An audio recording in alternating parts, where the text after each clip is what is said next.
Krishna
संतों का अभिप्राय, सदगुरुओं का अभिप्राय और यहाँ भगवान लक्ष्मी नारायण के चरणों में बैठकर हम जो यहाँ चर्चा कर रहे हैं तो भगवान लक्ष्मी नारायण स्वयं का भी, क्योंकि नारायण लक्ष्मी नारायण दोनों वक्ता है। स्कंद पुराण में भी भागवत महात्म्य बताया है।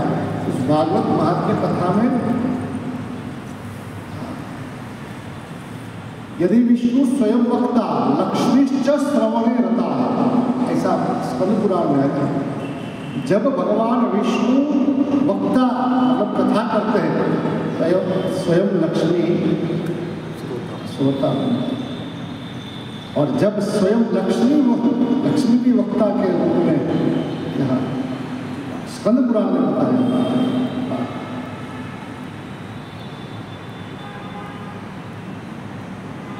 तो यहाँ ये भाव मिलता है कि हम अपने घर को भी लक्ष्मी नारायण का मंदिर बना सकते हैं। तो कैसे? तो कि वहाँ बैठकर श्रीमद् भागवत जी का पति पत्नी दोनों, जब पति कहे पत्नी सुने, जब पत्नी जब सुना है परस्पर, और भगवद गीता के इस सूत्र के हिसाब से परस्परम भावयन्तः श्रेयं परम वाप्स्यसि, परम श्रेयं वाप्स्यसि कदा? यदा श्रीमद्भागवत श्री रामचरितमानस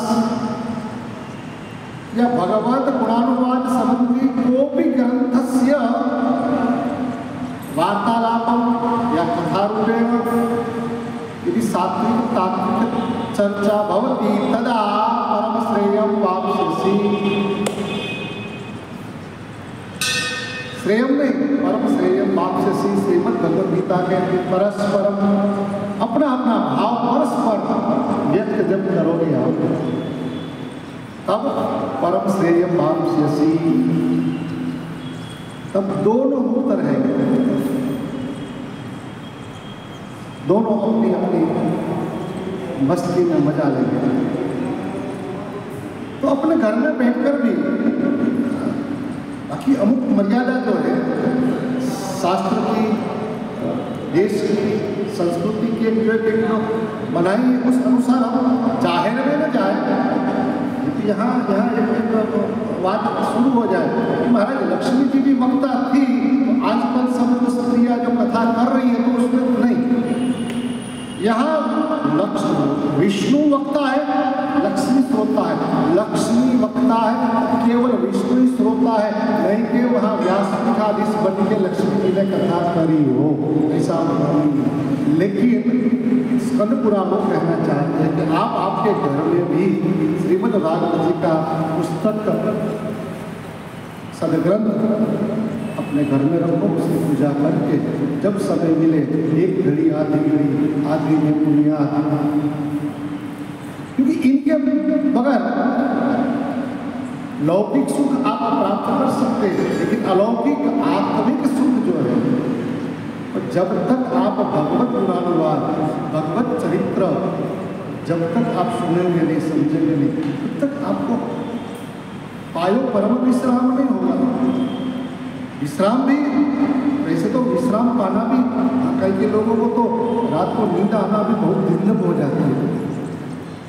सब कुछ होते हुए भी पेट भर के खाना खाया है, एयर कंडीशन हॉल बेडरूम के अंदर एकदम मुलायम सा गद्दा सिरहाना रख के सोया है, नौकर चाकर भी पाँव दबाया मान लो, और रात को केसर पिस्ता वाला गर्म दूध पीकर अब सोया है, लेकिन करवत बदल बदल के रात बिताओ में, ये दुर्लभ है। तो परम विश्राम, आत्म शांति, आत्म संतुष्टि। तो अब हम कहीं न जा पाए। कई लोग कहते हैं कहाँ समय है महाराज, कलयुग मतलब ये चढ़ती युग में कब समय पूरा हो जाता पता नहीं चलता है। तो अपने घर पे बैठकर भी अपने पति पत्नी के साथ में यदि वो तो पूरा घर का वातावरण नहीं, सबके विचार और वातावरण पर नहीं पूरा होता है। इसलिए हमारे सनातनी परंपरा में स्थान की पवित्रता, फिर मन की पवित्रता। हमें पूजा पाठ में भी एक क्रम बताया है। आप जब घर पे पूजा करवाते थोड़ा ध्यान दो, पंडित जी से थोड़ा जिज्ञासा करो, जिज्ञासा से उससे पूछा जाए। पहले तो जो पंडित मतलब जो थोड़ा शास्त्र का ज्ञान है, संस्कृत का ज्ञान है और पढ़ा लिखा और सगोत मतलब गोत्र से जो ब्राह्मण है, वो धोती पहनने से या मंदिरों में पूजा करने वाले हम मान लेते कि ब्राह्मण हो। आजकल युग में अघरा है। और कर्मनिष्ठ ब्राह्मण, यदि त्रिकाल संध्या नहीं तो बोले मेरे जैसे एक संध्या करने वाला भी ब्राह्मण मिल जाए। तो हमें पूज्य डोंगरे जी महाराज कहते थे कि हम जब सब सोते हैं, सो जाते हैं, तब कोई नहीं, ब्राह्मण क्षत्रिय वैश्य शूद्र कुछ नहीं, सब समान होता है।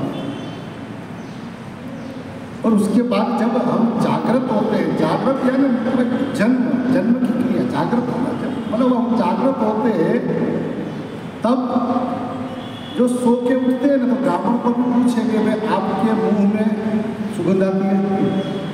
नहीं। सब शारीरिक क्रिया जो है महाराज, आँख में भी आपको निकलेगा मेल, कान में से भी निकलेगा, मुंह में से भी बदबू निकलेगी। और फिर वही बदबू वाला मुंह लेके यदि ब्राह्मण भी घूमता है बाहर, अरे अपने बेटे के पास भी जाते तो पापा पहले मुंह साफ करके आओ। तो फिर ब्राह्मण जो है तो वो जन्मना जायते शूद्र, यानी जागृत एक जन्म वो है हमारा, थोड़ा सूक्ष्म ले में आया। जन्मना जायते शूद्र का मतलब यहाँ एक लौकिक क्रिया में, बाकी तो ततः वर्णाश्रम चत्वारः तेषां ब्राह्मण उत्तम, जो भगवद गीता में भी भगवान स्वयं बोले हैं। व्यास ने तो केवल लिखा है, व्यास ने स्वयं अपना मत नहीं इसमें बताया। कपिल गीता में व्यास जी ने लिखा है। कपिल जी माँ भगवती माँ देवभूति जी को जो जब सांख्य शास्त्र का उपदेश करते तब स्वयं कपिल भगवान बोले हैं। उद्धव गीता में भगवान स्वयं कृष्ण उद्धव जी को ज्ञान उपदेश करते हैं। और यहाँ अर्जुन जी को जब श्रीमद् भगवद गीता का जब उपदेश, तो उसमें जो भगवान ने कहा है कि वो जो ऋषिकुल में जो जन्म लिया है और जन्म से ही ब्राह्मण उसको माने। यहाँ जन्मना जायते मतलब जब जागृत होते हैं हम, उसी समय हम सब तो ब्राह्मण, क्योंकि ब्राह्मण उठते टाइम तुरंत स्नान संध्या जपो होम स्वाध्याय अध्ययनम तथा षटकर्म जो बताए हैं, और 6 कर्म जो करेगा, पहले स्नान, फिर संध्या, फिर जप, होम, स्वाध्याय, ज्ञानोपार्जन। ज्ञान का धन जो है वो उसका उपार्जन। ब्राह्मण के पास कौन सा धन होता है? ज्ञान धन होता है, विद्या धन होता है। और इसलिए ब्राह्मण, जिस ब्राह्मण ने साविद्या या विमुक्ति, वहाँ तक की विद्या, लौकिक अलौकिक दोनों, केवल धनुर्विद्या की बात नहीं। क्षत्रियों के लिए ठीक है धनुर्विद्या सिखाई, लेकिन उनमें भी जो ब्राह्मण लोग जो पाठशाला में गुरुकुल में जो पढ़ते थे, उनके लिए उनकी आत्मविद्या, ब्रह्म ज्ञान, वो ज्ञानोपार्जन अध्ययन के द्वारा गुरु की निश्रा में जो पढ़ते हैं, वो ज्ञान की संपत्ति जो है वो जिसमें होती उसको ही ब्राह्मण कहा जाता है। और वो ज्ञान की संपत्ति बिना उपासना,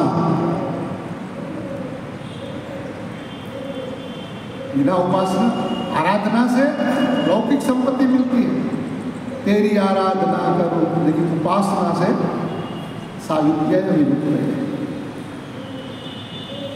आराधना कहीं भी कर सकते हैं आप, लेकिन उपासना तो आपको उपास्य जो आपका है उसके पास बैठना ही पड़ता है।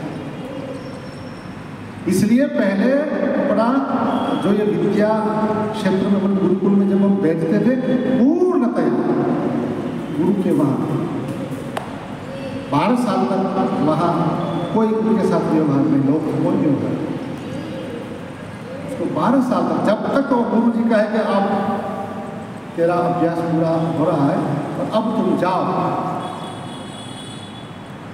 तब वो गुरु जी की रजामंदी से वो संसार में आते थे। ज्ञान की संपत्ति जो जिनके पास है, और ज्ञान की संपत्ति विद्या धनम सर्वधनम प्रधानम। हम कहते हैं कि ब्राह्मण गरीब नहीं,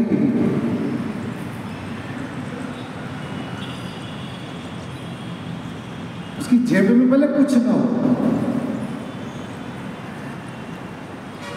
और जिन जिन के पास ये ब्रह्म विद्या है वो सब महापुरुष के अनुभव की बात हमने सुनी है कि जेब में 1 रुपया नहीं होता है, लेकिन फिर भी जो संकल्प करते हैं मुझे आज इतना दान करना है, मुझे आज इतना ये करना है, और महापुरुष तक कहते हैं कि जो काम हमारा मतलब रोज मतलब जो हो जाता है तो फिर उसका संग्रह करने का काम भी क्या है, खाली खोटा टेंशन रखना, खाली खोटा वॉचमैन बनना, अब मालिक बनकर भी वॉचमैन बनना, मैनेजर बनना, मालिक बनकर ये घाटे का सौदा महापुरुष नहीं करते। तो विद्याधनम सर्वधनम प्रधानम, न चोरहार्यम न च राजहार्यम न भ्रातृभाज्यम न च भारकारी, यये कृते वर्धत एव नित्यम विद्याधनम सर्वधनम प्रधानम न चोरहार्यम। चोर रात को आपके पास धन संपत्ति सोना चांदी हीरा माणक है आपके पास पड़ा हुआ, तो आप जाग रहे तो भी वो ले जाएंगे चपाट लगा कर, आप जाग रहे तो भी ले जाएंगे। और आपके पास अंदर विद्या धन पूरा, ये लोग हमसे प्रश्न करते हैं कितना आपके अंदर भरा है, कितना भरा, मतलब निकालते रहते मतलब कितना, मतलब अंदर कितना भरा होगा हमें, कितना आपको वजन लगता होगा, भार होता होगा ना 1 किलो 2 किलो, लेकिन आपने तो पूरा 18,000 श्लोक की जो बात करते हैं। आप जब रामायण की चौपाइया की बात करते हैं, अब तो भगवद गीता का श्लोक तो आपने कब, और ये आप जो लेके घूम रहे हैं, तो न चोर हार, चोरी नहीं कर सकता है, न च भार और न भार रूप होता है, न भ्रातृभाज्यम, पिता की संपत्ति में भाई लोग बंटवारा, हमको इतना मिलना चाहिए, बरोबर मिलना चाहिए, बरोबर भाग, लेकिन ये विद्या धन में न भ्रातृभाज्यम, भाई लोग उसमें, इसलिए विद्या धनम सर्वधनम प्रधानम। और उसमें खास करके विद्या या विमुक्त वो जो है, वो जो आत्मविद्या आत्मज्ञान, वो तो इहलोक और परलोक हर यात्रा में वो साथ में रहती है, लेकिन वो जो विद्या है वो विद्या सदगुरु के पास उपासना से प्राप्त। तो जन्मना जायते शूद्र, इसका मतलब वो है कि जागते टाइम हर रोज हम सब मतलब कोई फर्क नहीं है। तो कर्मणात् बीज उच्यते, महापुरुष कहते हैं कि ऐसे कर्म से अब ट्रेन में भी मुसाफरी कर रहे हैं तो वहाँ भी आपको पता चल जाएगा कि ये किस कोटि का है, भले शरीर ऋषि कुल का हो, क्षत्रिय कुल का हो, चाहे वैश्य कुल का हो, लेकिन आज वर्तमान में वो वर्तमान के कर्म से भी पता चल जाता है। एक घर में भी हम सब रह रहे हैं तो वहाँ भी अपनी पहली तो दैनिक क्रिया से पता चल जाता है कि कौन। तो महाराज ये ब्रह्म विद्या उपासना से प्राप्त होती है। और उस ब्रह्म विद्या की चर्चा कोई भी कहीं भी अपने ताकि एक अनुष्ठान के रूप में या कोई संकल्पित जो विधि विधान है, उस संकल्पित विधि विधान तो जिनका अधिकार है वही कर सकता है। बाकी बिना अधिकार करने जाओ तो फंस जाते हैं। जो जिनका काम, जो जिनका अधिकार है। तो कॉलेज में तो प्रिंसिपल, प्रोफेसर और प्यून तीनों जरूरी है, तीनों है। लेकिन आज प्रोफेसर नहीं आए और वहीं कुछ हल्ला गुल्ला हो रहा है तो प्रिंसिपल ऐसे नहीं कहते प्यून को जा मैं तो पीरियड लेकर आ जाओ, तो चले व्यवस्था मेरी वो हो रही थी मुझे नहीं। और प्यून सामने से कहेगा कि सर मैं थोड़ा जाऊँ, साहब का यहाँ जो अपवर्ड में उनकी पुस्तक है वो मैं लेके जाऊँ, वो आदेश नहीं दे सकते। मतलब प्रिंसिपल भेजेगा नहीं भाई तो नहीं जाके व्यवस्था संभालो, ताकि तू नहीं जा सकता। यदि गया तो तुरंत दूसरे दिन पेपर में उस कॉलेज की जो है ना बदनामी शुरू हो जाती। ऐसी तरह ये व्यवस्था सब बनाई, उसमें कोई भेदभाव है, ब्राह्मण ये है, ये कई लोग ऐसे अभिमान में बोलते ऐसे कैसा होगा, ब्राह्मण कहेगा ब्राह्मण ही कर सकता है। करो हम तो हमको काम बना, तुम ये करो, हम आप जो कर रहे हो वो हम करें, और क्या। ब्राह्मण तो उदार होता है, ब्राह्मण कहीं उसमें नहीं करते।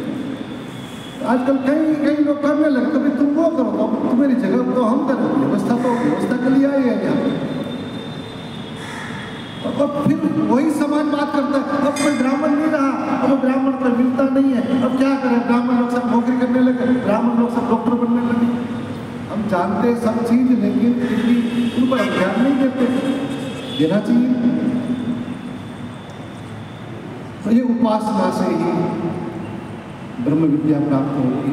और इसलिए हमारे प्राचीन युग में गुरुकुल और उसमें जो अधिकारी, तो एक व्यवस्था थी और वो व्यवस्था उस समय चल रही थी। अब कहाँ गड़बड़ी, कहाँ से गड़बड़ी, कब से गड़बड़ी हुई है, वो सब हम सोचे भी क्यों। जिनको अव्यवस्था दिख रही है, जिनको कुछ तकलीफ हो रही है, वो ढूंढे और उस व्यवस्था के अनुसार चले। और महाराज यहाँ सदगुरुओं के द्वारा जो प्राप्त विद्या आत्मक धारक होगी। आज लक्ष्मी नारायण मंदिर में भगवान स्वयं नारायण वक्ता के रूप में, ये सब सदगुरु क्या है, नारायण का स्वरूप। तो ये महात्म्य कथा में एक एक जो हमारा अंतर का जो प्रश्न, युगों से जो हमारा प्रश्न, जो अभी तक प्रश्न रहा है, उस प्रश्न को एक एक प्रश्न को एक एक उत्तर मिल रहा है। जान कि हमारा प्रश्न, तो यहाँ बात बता दी कि भक्ति महारानी को ये समय ऐसा है, इसलिए भगवान भी सहन करते हैं, लेकिन चिंता नहीं करो, उठा खेले से बाल, ये व्यर्थ में तो चिंता कर रही है। और चिंता करा कथम श्री कृष्ण चरणाम भोग स्मरण दुखम भविष्य। बस ये एक वाक्य पे खाली विश्वास करके तो भगवान कृष्ण का मतलब अपने इष्ट का स्मरण करे तो दुनिया का कोई भी दुख रहेगा नहीं। तो पहले मैंने कहा सिद्धांत बताया, फिर दृष्टांत भी बताया कि द्रौपदी आदियों ने आज सतयुग से लेके अभी वर्तमान में भी भगवान ने सबके काम किए, सबके कष्ट, छोटे बड़े जो भी। तो ये हमको समझने के लिए, अपने आप को समझाने के लिए, ये सब दृष्टांत नहीं, बनी हुई घटना। और महापुरुष कोई भजन के रूप में, कोई पद के रूप में, कोई कहानी के रूप में कुछ न कुछ हमको संदेश देते हैं। हरि ने भजता हजू कोई नीलाज, छता नथी जानी।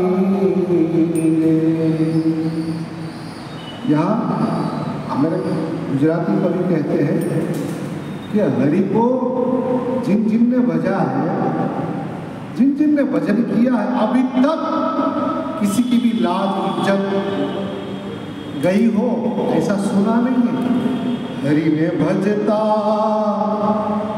हजू कोई नीलाज,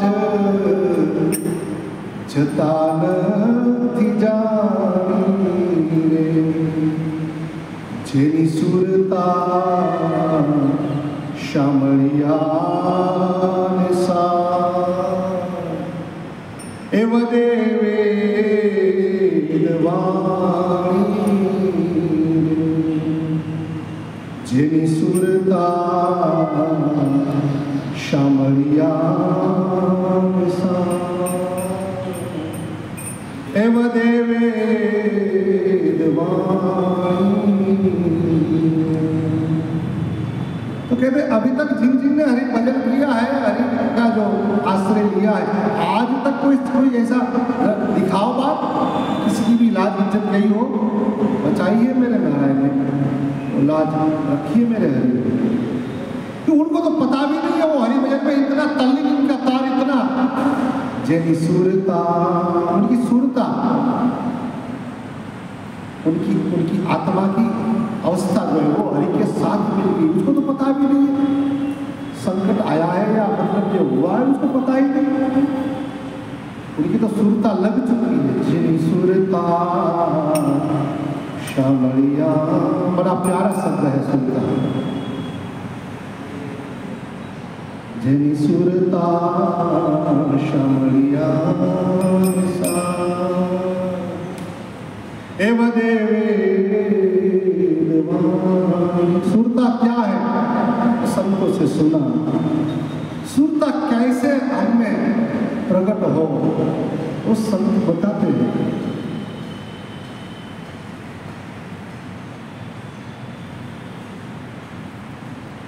शास्त्र के सिद्धांत संत चिंतन करके अपने चित्त से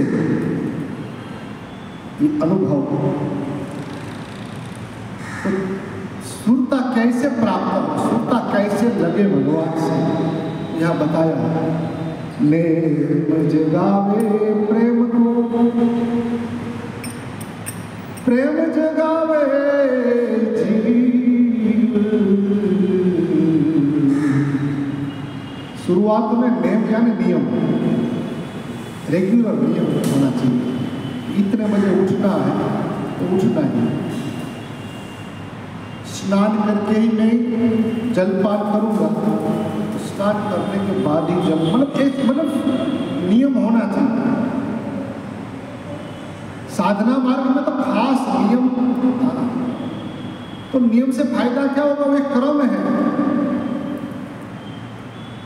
नेम जगावे प्रेम को। अब आपका नियम होगा कि एकादशी का व्रत हम कहीं भी रहेंगे, कुछ भी होगा हम करेंगे, व्यवस्था होगी नहीं होगी तो हम एकादशी का व्रत हम करेंगे। 15 दिन में एक बार हम एकादशी का व्रत करेंगे। तो शुरुआत में कठिनाई आएगी तो थोड़ा आजू बाजू वाले लोग भी बोलेंगे, हो गया बड़ा भगत, अभी क्या यार भगवान ने दिया है, मौज से रहने क्या भूखा मर रहा है। डॉक्टर भूखा रखेगा तो चलेगा, बाकी हमारा शास्त्र कहता है, हमारा सिद्धांत, हमारा धर्म, तो उस समय हम भूखे मर जाते हैं। बाकी शरीर विज्ञान भी कहता है कि व्यक्ति 40 दिन तक भी भोजन नहीं करे तो भी वो उसकी आत्मा मतलब उसका प्राण शरीर में रह सकता है। और वो बताया है समय समय पे, भगवान ने समय समय पे ये बताया है। 2001 में जब भुज में भूकंप, बहुत भूचाल, बहुत बड़ी भूचाल, पूरा भुज को पटक के रख दिया, पूरा पटक, उतना ही बात। कई बार ये मगज में नहीं, ऐसे कैसे है, वो कोई अलग टुकड़ा था कि ऐसे ऐसे।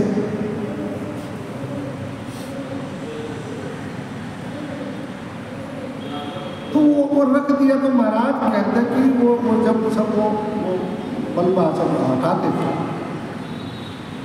सब भंगार सब हटाते थे, तो हटाते वो लगभग 40-42 दिन वो जो लगा हटाते तो वो हटाते थे। तो उसमें लगभग 50-60 साल से ऊपर, मतलब 60 साल के ऊपर के बुजुर्ग ऐसे वो अंदर वो मलबे में दब गए थे और खाली उनका क्या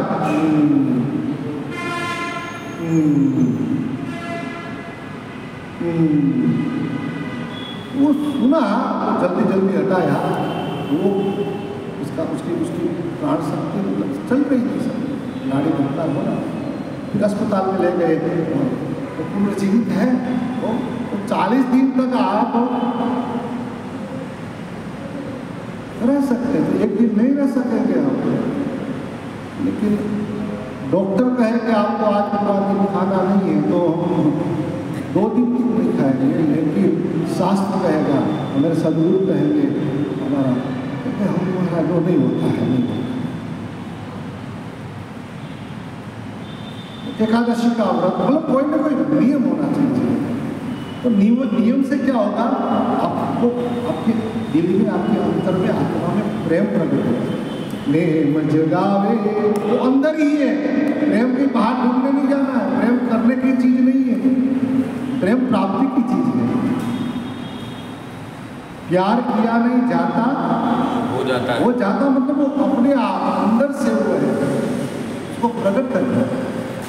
नेम जगावे प्रेम को, प्रेम जगावे जीव। तो अभी तक हम मरे हुए हैं, जिंदा नहीं है।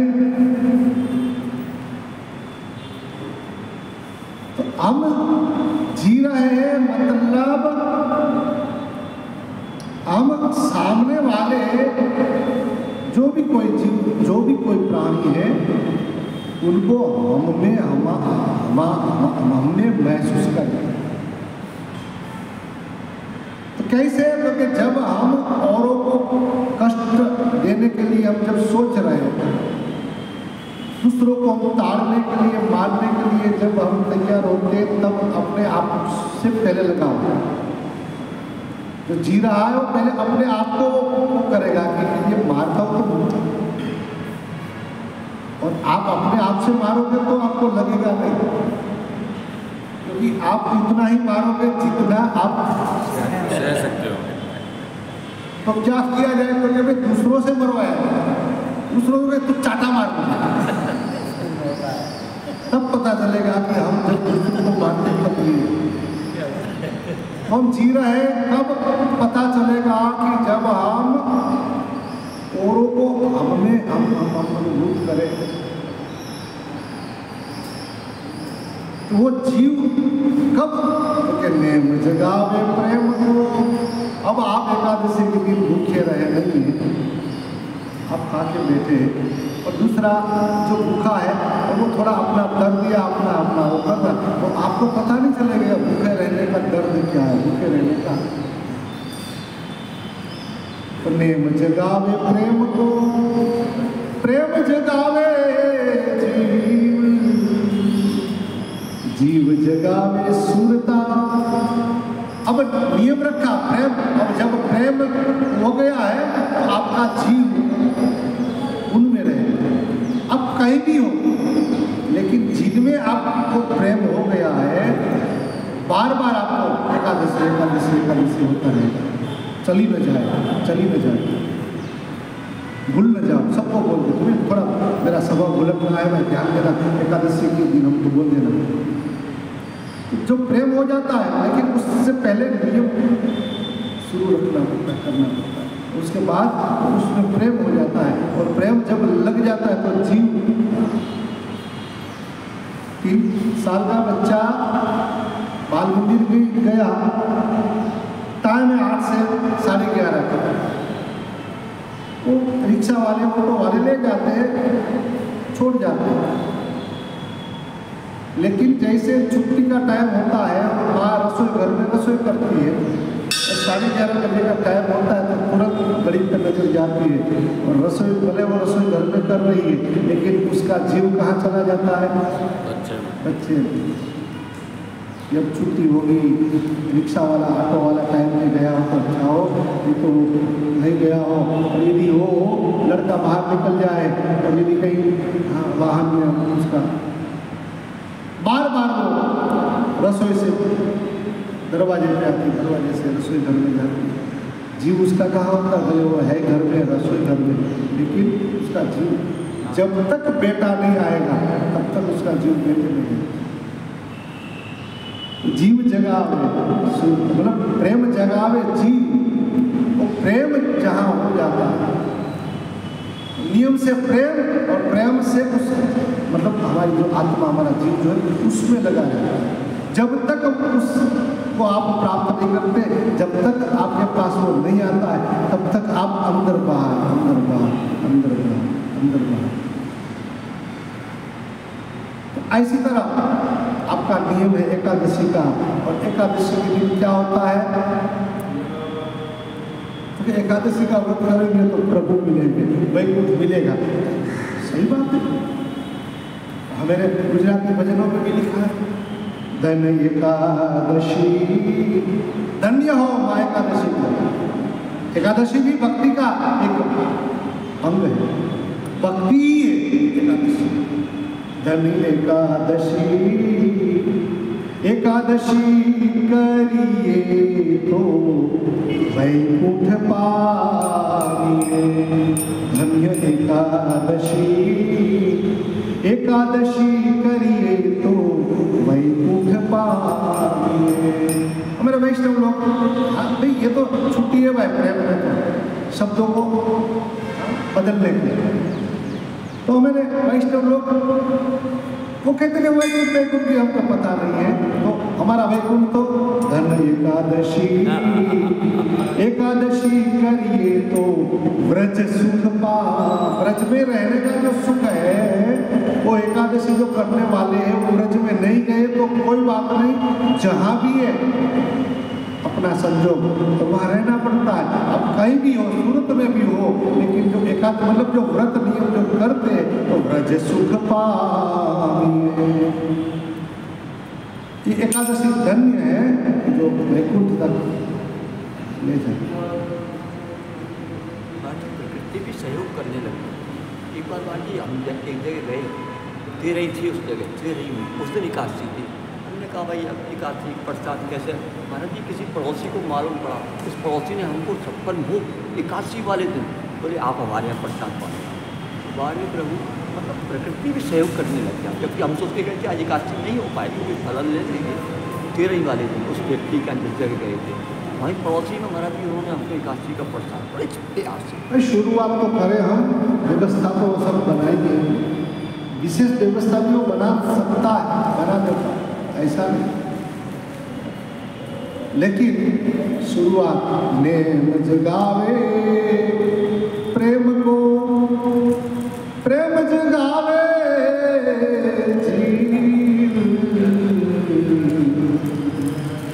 तो ये एकादश मतलब कोई भी व्रत नियम आपको अपने प्रेम जगाते हैं, और बिनु प्रेम रिजे नहीं तुलसी नंदन किशोर। बिना प्रेम कहते हैं कि भगवान प्रसन्न होते नहीं है। वो प्रेम किससे जगता है? नियम से, नीति नियम होना चाहिए जीवन में। तो वही एकादशी, धन एकादशी, एकादशी करिए तो हम जो करेंगे तो वैकुंठ पाइए, व्रज सुख पाइए। तो जे निसुरता, निसुरता शब्द को हम समझ रहे हैं, तो नेम जगावे प्रेम को, प्रेम जगावे जीव। अब जीव लग गया तो वही जीव जगावे सुरता। मतलब भगवान की बिल्कुल नजदीक की अवस्था को है उसको सुरता कहते हैं। राम द्वार, राम द्वार तक आप पहुंचे और सीधी छलांग सुरता जगावे शिव। जो अंदर है वो सामने आ जाता है, अंदर है सीधा सामने आ जाता है। आत्मदर्शन, आत्मदर्शन, वाह, स्वरूप दर्शन, वाह। नेम जगावे प्रेम को, प्रेम जगावे जीव, जीव जगावे सुरता, सुरता जगावे शिव। जनी सुरता शमरिया ने सा वदेवे रे। हरि ने भजता अजू कोई नीलाज जता नहीं जानी सुरता। श्री कृष्ण चरणाम्भोज स्मरम दुखम गमिष्यति। अभी तक जिन जिन ने हरि का भजन किया है, अभी तक हमने जाना, मतलब अभी तक इसकी जो इज्जत गई हो, उसकी लाज जो गई हो, अभी तक हमने नहीं जाना। दृष्टांत दिया, हाँ, ये भजन में दृष्टांत दिया। दृष्टांत नहीं, बनी हुई घटना। मीरा को पूछने जाओ, तेरी गई नहीं, लाज रखी। वाले मारे मीरा ते बाईना झेर हर पीधारे। अमृत मंथन, समुद्र मंथन हुआ, जहर निकला, भगवान के पास गए, नारायण के पास, तो नारायण ने बोले बाबा के पास भेजा कि भाई मैं नहीं जा हुआ। लेकिन यहाँ भक्त मीरा ने, भाई मीरा ने, मतलब मीरा के लिए जब भेजा गया, राणा ने विष तो दिया मानो अमृत पिया। राणा ने क्या भेजा था? विष, जहर, जानबूझकर जहर मंगाया। और जब मीरा के लिए जहर राणा ने भेजा और मीरा के पास वो जहर लेके कोई दासी जा रही थी, एक मीरा की प्रेमी दासी, उसने ये सब षड्यंत्र देखा। वो दासी दौड़ के, मतलब वो पहुंचाने जा रही थी मीरा के भवन में। मीरा को मेरे तो गिरधर गोपाल दूसरों ने कोई उस भजन में उसकी सुरता लग गई थी, उसको मतलब पता ही नहीं था। और एक वो जो मीरा की प्रेमी, वो जो दासी, उसने ये देखा कि वो जा रही है, तो दौड़ के दूसरे मार्ग से दौड़ के मीरा के पास गई और मीरा को जगाया, बोला मीरा क्या है, इतनी परेशान क्यों, इतनी घबराई क्यों? अरे सुन क्या कहता है कि अभी अभी मैं नजर से देख के आई हूँ, तेरे पति राणा ने जहर, मतलब लेके, मतलब जो दासी आ रही है वो जहर है।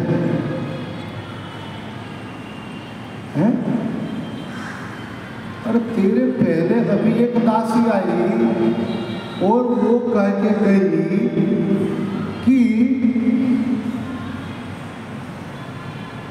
महारानी राधा जी ने अभी अभी भगवान का चरण धोया, प्रक्षालन किया, और वो महारानी राधा जी का जो चरणामृत है, वो चरणामृत एक दासी लेके आ रही है, तो अब तेरी सुनू के उनकी सुनू, किनकी मानू? अरे मीरा मत पियो, वो जो दासी आ रही है वो चरणामृत नहीं है, वो तो जहर है। लेकिन मीरा ने कहा कि अब मैं तो जो मुझे, मतलब जो पहले जो आई, मैं उनकी बात मानूंगी। और वो मीरा ने जहर मान के नहीं, भगवान कृष्ण का चरणामृत मान के वो जो पी गई, तो वाले मारे मीरा ते बाईना झेर। देवों का जहर भगवान ने नहीं स्वीकार किया, लेकिन मीरा के पास जब जहर लेके हो गई थी, तब कहते हैं कि मीरा मीरा नहीं थी, वो मीरा का मुख नहीं था, उस मुख में भगवान ने अपना मुख रख दिया और वो वाले मारे मीरा ते बाई नाचेर हड़ाहड़ पीधा, मीरा को नहीं पीने दिया, भगवान स्वयं पीले। ही पांचाली ना पूरा चीर। द्रौपदी ने जब पुकार किया, हे कृष्ण अब तो मेरी लाज तेरे हाथ में है, तब भगवान कृष्ण अब कब क्रिया कौन सी हो रही थी? साड़ी खींचने की क्रिया हो रही थी। तो भगवान किन रूप में आए? तो भगवान कहते कि जो समस्या होती है उस समस्या के अनुरूप मेरा स्वरूप हो जाता है। ऐसा नहीं है उस समय भगवान कृष्ण आए और दुर्योधन को बनाए, भगवान स्वयं सारी रूप में आए। भगवान का अवतार हुआ या सारी रूप, अनेक रूप आए, वो सारी रूप में आए। तब वो खींचने लगे, जो दुशासन थक गया, दुर्योधन का तू हट रहा मैं, और वो करने लगे तो दुर्योधन सोचने लगे नारी है कि सारी, सारी है कि नारी, पता नहीं चल रहा। कहाँ छुप गए मेरे प्यारे कन्हैया, यहाँ लाज मेरी लुटी जा रही है, कहाँ छुप गए मेरे प्यारे कन्हैया। है कृष्ण कहाँ है? तू कहाँ छुपा हुआ? मुझे भरोसा है, लेकिन अभी तू छुप गया है। तेरी आदत जो है ना छुपने की, बचपन से है ना, बचपन की आदत छुपती नहीं है।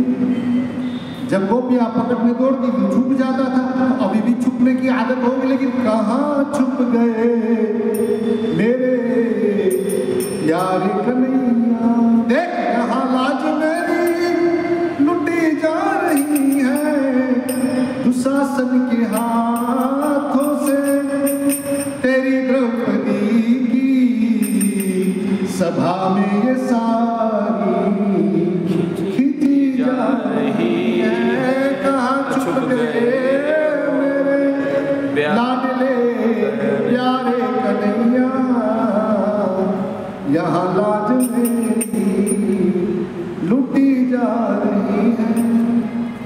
कारण कुछ भी हो, कारण अकारण भगवान नारायण हमारी मदद आ जाती है।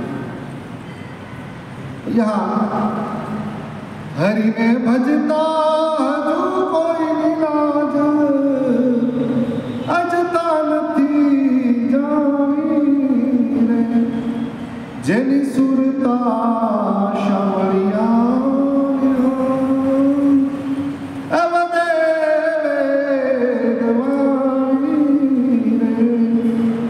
वाले मारे मीरा ते बाई नाचेरा।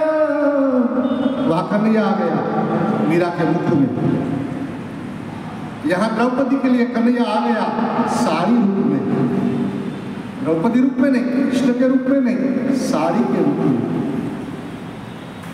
और वहां दुर्योधन उसकी साड़ी हटा न पाए, उसकी लाज भगवान कन्हैया साड़ी रूप में। के और भक्तों के जीवन में लोगों को जहर देते हुए सुना है। कई संतों जो भगवान की और व्यास को जहर पीना पड़ा है, मीराबाई के साथ में नहीं, मैंने और संतों के साथ में भी सुना है भक्तों को जो भगवान की तरफ जाता है उसको मारने की कोशिश करते हैं संसार में, जहर देने की कोई, ऐसा कई प्रमाण है मार, ऐसा क्यों? लेकिन ये वही तो हमारी संस्कृति और यही तो शास्त्र और धर्म है। लेकिन जहर पीने के बाद अमर हुए, अमृत के बाद तो अमर हुए, मान लो देवता लोग, वो तो भाई वो तो अमृत का काम है, वो तो ठीक। लेकिन यहाँ तो जहर पी के जो अमर बने वो मीरा है, वो मेरा जलाराम है। और ये दुनिया का नियम है, वो तो कहूँगा आप जब भी आप सही रास्ते में सत्य तो आप चुनेंगे न, तो वो तो थोड़ा, इसलिए मीरा भी कहती है सखीरी में तो दर्द दीवानी, ये दुनिया का नियम है? जो जले हुए हैं उसको और जलाना, गिरे हुए हैं उनको और गिराना, ये तो दुनिया का नियम है। लेकिन भगवान तो कहते हैं कि गिरे हुए को उठाना, मेरा नियम। जले हुए को शीतलता देना, वो नारायण। बाकी मीरा कहती है मैं तो दर्द दीवानी, दर्द न जाने कोई, दर्द की मारी बन बन भटकू। भटका देते हैं दुनिया, वैद मिला नहीं कोई, इधर उधर भटकी लेकिन कोई। घायल की गत घायल जाने, जो जन घायल हो, सूली ऊपर सहज हमारी। जो जो महापुरुष, जो जो महात्माओं, जो सत्य पंथ जिन जिन ने पकड़ा है, धर्म का रास्ता जिन जिन ने पकड़ा है, उनको सोने नहीं दिया। लेकिन सूली ऊपर सहज हमारी, किस विद सोवन होई, सखी में तो दर्द दीवानी,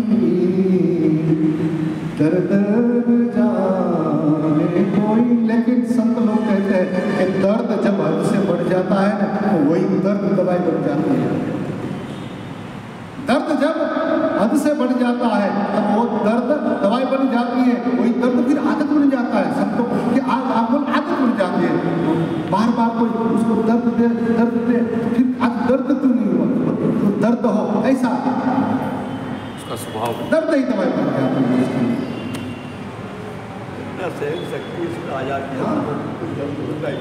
तो किसी भी तो सोवन हो, वो तो कहते कि ये तो अच्छी बात हुई, चलो ये ऐसी मिली, अब नींद नहीं आएगी तो भजन होगा।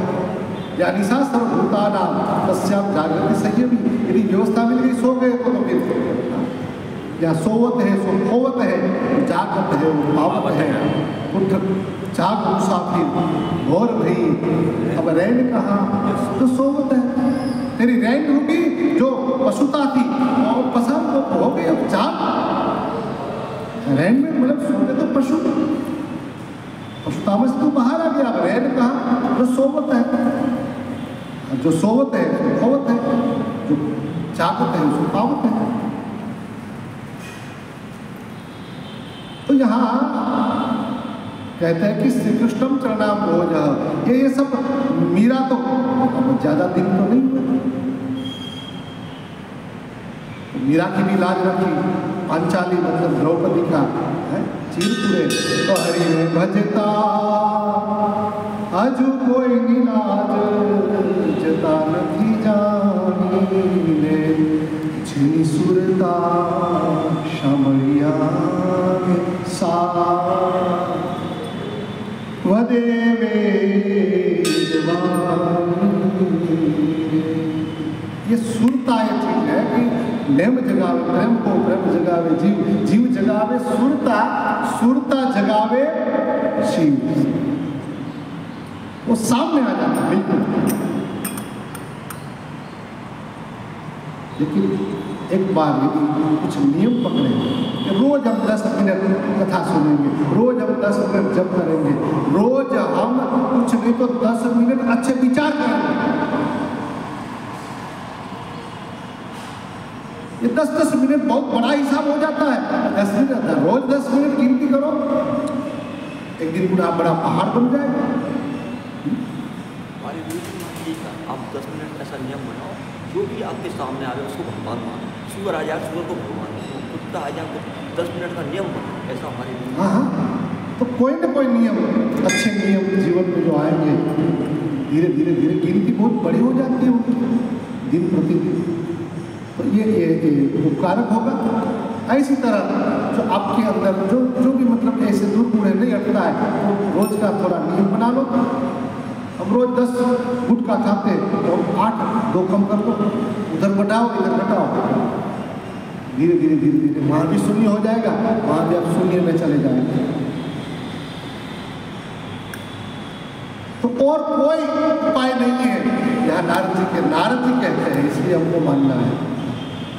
वैन कहता हो या और कोई पात्र हो और वो कहते हो तो हम न माने, दुर्योधन कहेगा भाई तो हम न माने, वो तो कहेगा भी नहीं है उसको, नारद कहते हैं श्री कृष्णाचरणा भोजम स्मरम दुखम गमिष्यति। द्रौपदी और गोपियाँ के दृष्टांत में बताया, द्रौपदी को इतनी तकलीफ आई, भगवान हाजिर हो गए, और गोपियों को तो छोड़ के अभी तक भगवान गए, यमुना से लौट आए हमारा। तो त्वंतु भक्ति प्रिया तस्य सततम प्राणतोधिका त्वयावतस्तु भगवान याति नीच गुणेषु। आप जहाँ जहाँ भी आप जाती हो, आप जहाँ भी भगवान को पुकारती हो, आपके पुकारने से तो भगवान भले जाति का कोई भी हो, और भगवान को स्वयं कहते हैं जात पात कुल धर्म बढ़ाई मैं कुछ नहीं, मैं तो केवल भक्ति जहाँ होती है, मानव वेग भक्ति करना था, जहाँ भक्ति होती है वहाँ मैं स्वयं चल के जाता हूँ। तो तेरे कारण भगवान अब तू मत चिंता कर। अभी जो समस्या है अयम तो युग धर्म, ये युग धर्म के समय की कुछ ये है, समय समय बलवान है, नहीं कुछ बलवान। यहाँ तो अभी भगवान जी निकट होते हुए भी सहन कर रहे हैं, तो शांति रख और भगवान का स्मरण कर, और तेरे कारण भगवान को कहीं भी चले जाते हैं। सत्यादि प्रिय बोध वैराग्यो मुक्ति साधको कलो तू केवल भक्ति ब्रह्म सायुज्य कारिणी। सत्ययुग, त्रेतायुग और द्वापर युग में, ये तीन युग में तो ज्ञान और वैराग्य मुक्ति के साधन थे। ज्ञान और वैराग्य तीन युग में मुक्ति के साधन, क्योंकि ज्ञान और वैराग्य थे। लेकिन यहाँ कलो केवल भक्ति ब्रह्म सायुज्य कारिणी, ये कलयुग में तो केवल भक्ति ही मोक्ष मुक्ति देने वाली होती है, मुक्त कराने वाली ब्रह्म सायुज्य या ब्रह्म की प्राप्ति कलयुग में तो केवल भक्ति से ही प्राप्त होती है। इसलिए इति निश्चित के चिद्रूप सद्रूपां त्वं ससर्ज परमानंद चिन्ह मूर्ति सुंदरी कृष्णवल्लभा। इसलिए ऐसा विचार करके परमानंद चिन्ह मूर्ति ज्ञान स्वरूप भगवान श्री हरि है, भगवान का कैसा स्वरूप है, तो चिन्ह मूर्ति ज्ञान स्वरूप, ऐसे भगवान हरि अपना सत्स्वरूप, अपने सत्स्वरूप से ही आपकी रचना करी, भक्ति महारानी को कहते हैं, और आपको साक्षात भगवान श्री कृष्णचंद्र के प्रिय आपको भगवान ने स्वयं अपने स्वरूप में से ही आपका निर्माण किया है, आपको स्वरूप दिया है, और आप नित्य भगवान कृष्ण को प्रिय और आप सुंदर लगने वाले हो, भगवान को आप प्रिय हो, भक्ति महारानी को कहते हैं। इसलिए बद्वांजलिं त्वया पुष्टं किं करोमि जयकदा त्वां तदा प्राप्यते कृष्णं मद्भक्तान् पोषयति च। अपने स्वरूप का ज्ञान कराते हैं। भक्ति अभी दुखी है तो कोई न कोई संत, जब तक हमको हमारे स्वरूप का हम ज्ञान नहीं कराते, हम खाली होकर दुखी होते इधर उधर भटकते, तो भगवान यहाँ नारद जी कहते हैं भक्ति महारानी को कि आपका सर्जन स्वयं भगवान ने किया है, इसलिए आप भगवान को प्रिय हो।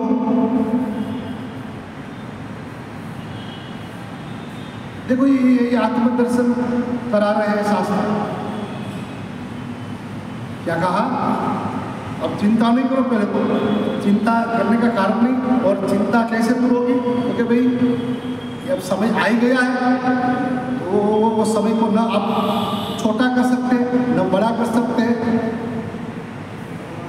तो श्री कृष्ण चरणा भोज स्मरण दुखम स्मरण करो, और आगे भगवान कहते कि ये समय उत्तम समय है। 3 युग जो थे बीत गए, उनमें तो ज्ञान वैराग्य की प्राधान्यता था, लेकिन यहाँ तो केवल भक्ति की प्राधान्यता, केवल भक्ति से ही सायुज्य मुक्ति मिल सकती है। और आप वो हो, आप कौन है? वही हो, भक्ति स्वरूप हो। और आपका निर्माण, आपका सर्जन जो स्वयं सच्चिदानंद परमात्मा ने किया है और आप उनको प्रिय हो।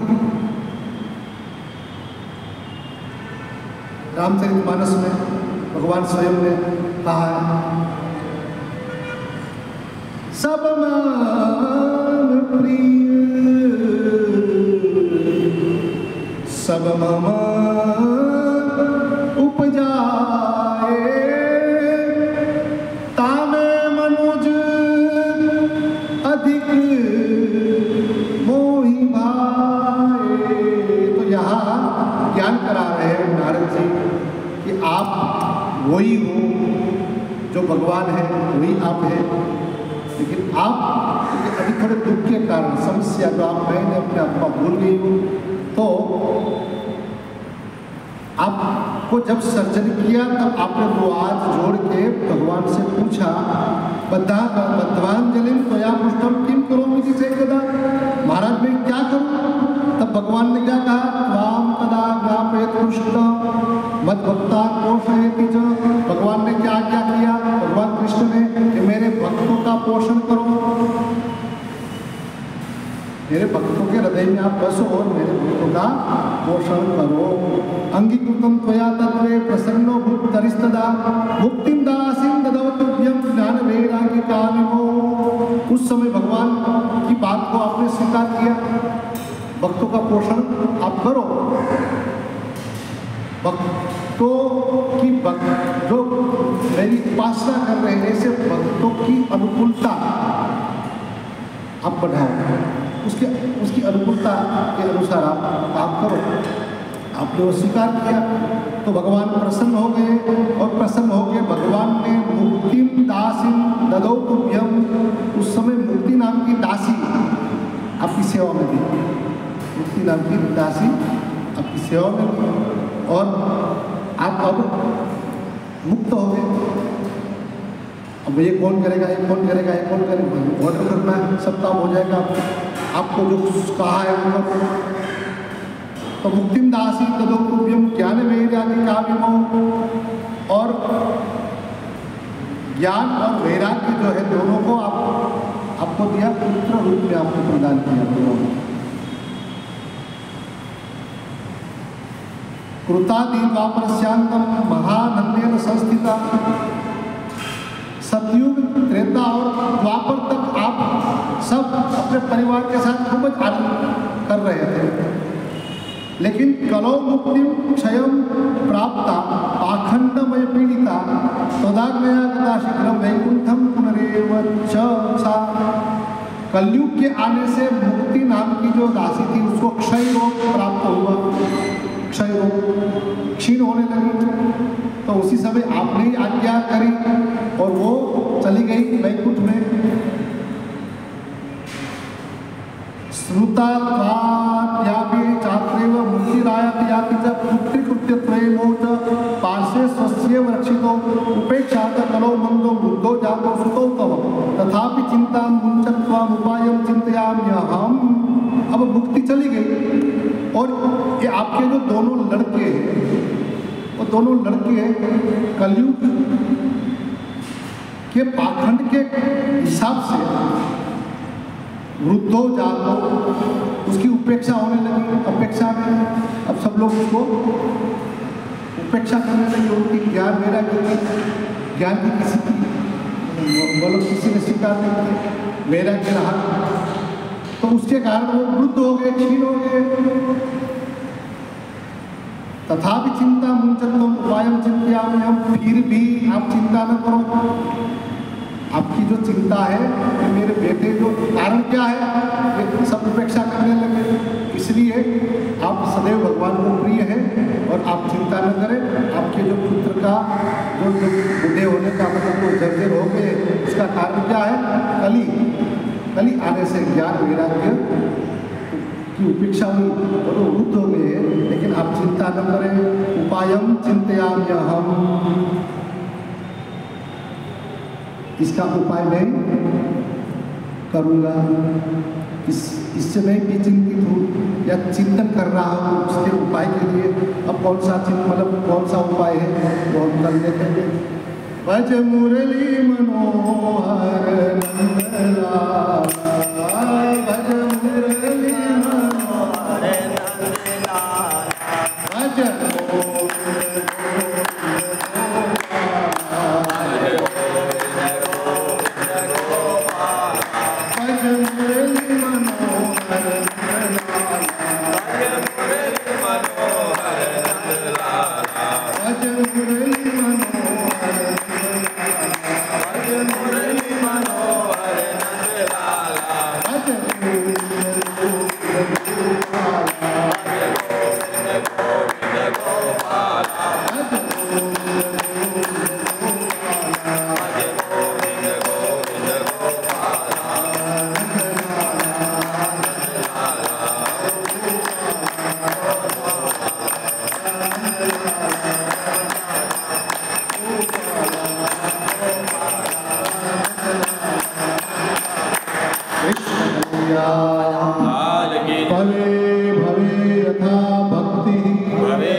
सद्गुरु भगवान